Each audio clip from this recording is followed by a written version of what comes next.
Bienvenue au Starter du jour pour bien démarrer sa journée. Aujourd'hui, ne te laisse pas voler ton attitude. Je crois vraiment que ce que l'ennemi veut, lorsqu'il voit un enfant de Dieu qui marche avec Dieu, au-delà de lui faire perdre la foi, quand il n'arrive pas à lui faire perdre la foi, il veut lui voler son attitude. Il veut l'amener à avoir une mauvaise attitude, un mauvais comportement. Et regardez, les pharisiens, dans la parole de Dieu, ils faisaient des choses qui, pour nous, peuvent sembler assez extraordinaires. La Bible nous dit qu'ils jeûnaient 2 fois par semaine et qu'ils donnaient la dîme de tout. Ils donnaient la dîme sur l'argent, même sur les herbes aromatiques. Vous imaginez un petit peu? Bref, il coche toutes les cases d'un super chrétien. Il jeûne, il prie, il donne sa dîme, il fait toutes sortes d'actions. Bref, c'était vraiment impeccable. Sauf que l'attitude était nauséabonde. En fait, c'était une attitude pour être vu, c'était une attitude pour avoir un air supérieur par rapport aux autres.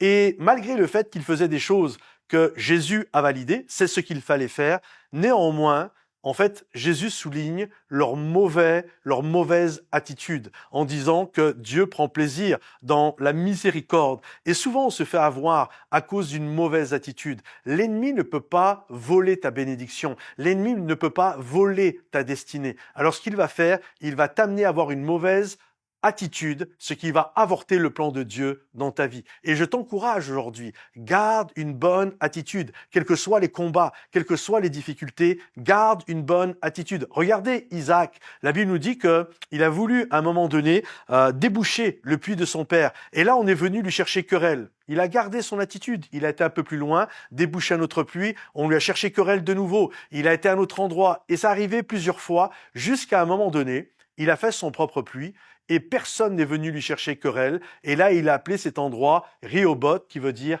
large espace. Parce que Isaac avait compris quelque chose. Ce ne sont pas les puits qui sont bénis, c'est lui qui est béni. C'est Isaac qui est béni. Et peu importe si tu prends mon puits, moi je reste un homme béni. Peu importe que tu aies mal parlé sur mon dos, peu importe que tu aies essayé de griller ma promotion au travail ou de je ne sais quoi, en fait, je suis béni. Quand j'étais jeune chrétien, dans le camp où je me suis converti, il y avait un chant qui disait « Je suis béni tous les jours de ma vie, je suis béni. Le matin quand je me lève et le soir quand je me couche, je suis béni. » Je vous le chante pas, je vous fais grâce. Mais c'est puissant de savoir que la bénédiction, elle est sur nous. Donc je n'ai pas à m'inquiéter et je n'ai pas à avoir une mauvaise attitude. Garde ton corps plus que toute autre chose, car de lui viennent les sources de la vie. Que le Seigneur te bénisse. Si ce message te bénit, pense à t'abonner à notre chaîne YouTube, à liker, partager, commenter. Et à bientôt les amis. Bye bye.